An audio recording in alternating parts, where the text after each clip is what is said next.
Hey, how's it going? So, I just want to make a quick guide on the mapping slash Netherrealm system in Torchlight.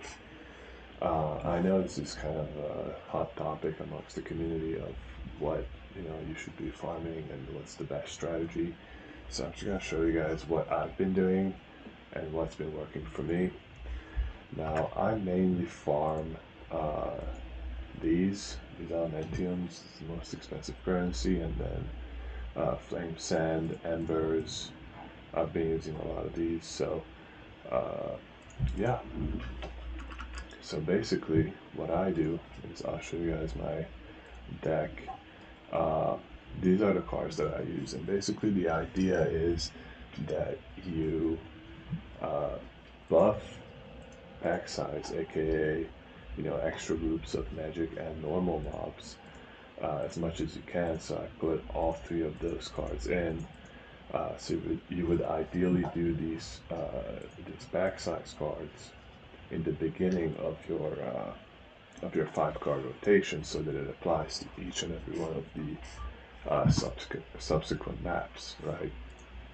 So once you do pretty much one or two of these, depending on how many you get, after that you want to move on to this one, Generous. This is the best card in the game.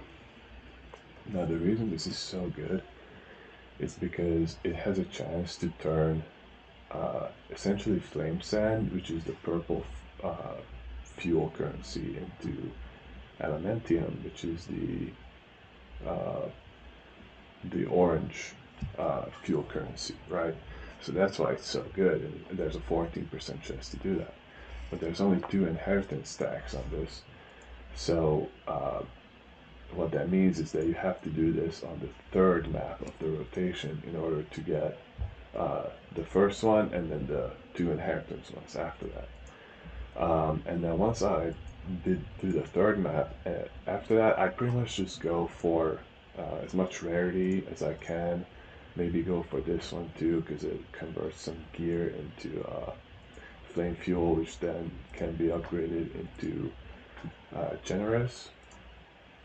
As you can see here, for example, this is a pretty bad example, but uh, I did the map, the pack size first, and then I would go on to, ideally this would be the generous one, and then just kind of do all of these after that. Let's see, what other ones can I show you guys? This one has generous, so for this is kind of a good example. So for this one, what I would do is I would do this one first, right? Because it has the back size, and then I would do either this one or this one. Probably in this case, I would do this one because there's a 3rd flame fuel one that all kind of synergize together. So we'll do this one first, this one second, this one third, always do this one third. And then I would probably just do this one for some rarity. This is kind of random. And then just do this one last, because this way all of the other bonuses apply to this one. And then the boss drops a bunch of blue. But yeah, and then as for bosses,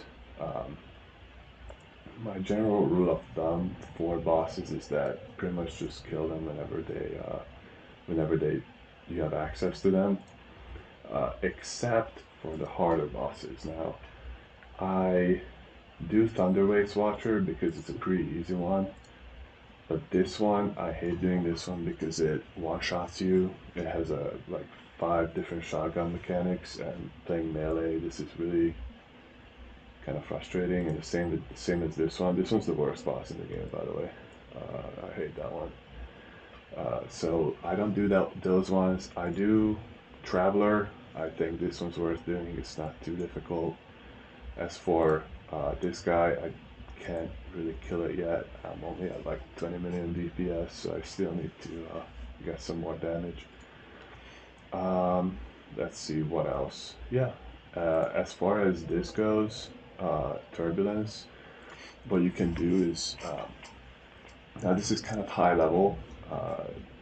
You can't really do this if you have kind of a weak build. I'm able to do this, but what you can do is you can do the first 4 maps on the normal mode, right? So you would do the first 4. So I would, on this one, for example, I would do one more on this normal mode, right?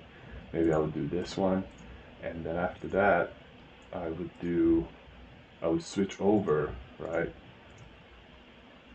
And then I would do the last map on this one, or I would do this one, or yeah, one of these two. I would do one of these two at the end. Because the thing is with these turbulence currency is that these are very difficult to get, so you can't just spam these, which is typically why I save my last map and switch over and do it on turbulence. But I do all my other maps on the regular mode. And as for how much currency you can get from this, it kind of varies. On the last, like once you activate Generous, which as I said is the best card in the game. So the last 3 maps each drop probably like 1 to 5. Um, what is it called? Eternum, right? Elementium. Sorry, that's what it's called. Elementium. And so, you know, you do the math depending on how fast you clear it, and obviously it's RNG, so sometimes you may not end up getting one, but sometimes like I've had a boss that dropped a stack of 6 one time, so it really just varies. Uh, but for example, like I'll show you like a kind of an example map real quick, how fast I can clear it. And obviously like you would wanna, I forgot to talk about this. So you would roll the map to 100 plus quantity right here, and then you would typically add increased drop, which I don't have, but there's different compasses or scarabs in PoE, whatever, that increase drops, increase rarity. You would want to add these ones, the magic monster ones, and then there's ones that increase flame fuel drop rate.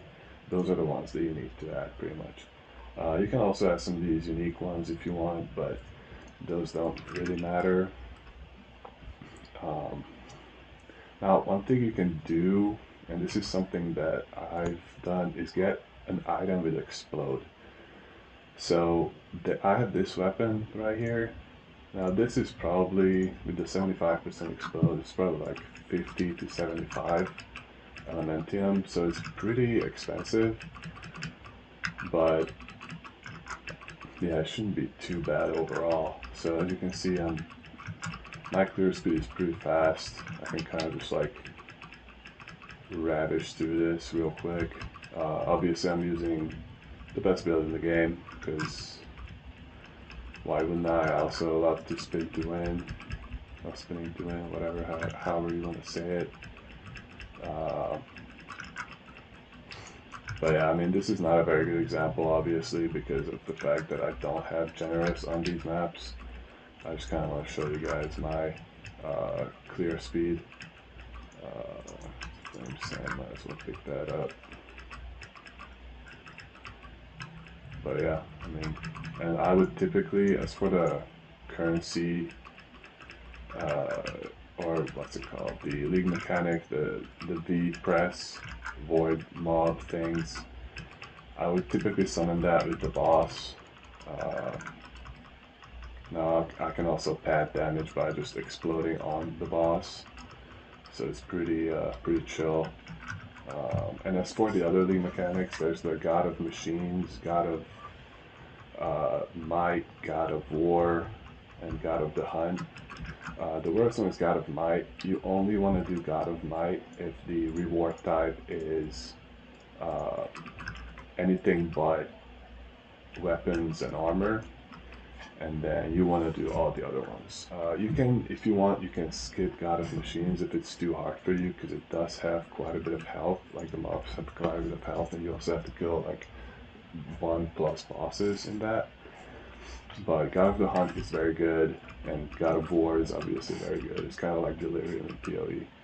So that's pretty much it. I pick up these 6 stat items because these vendor for a decent amount, and then I also pick up uniques to vendor for fuel. But that's pretty much it. So that's all I have.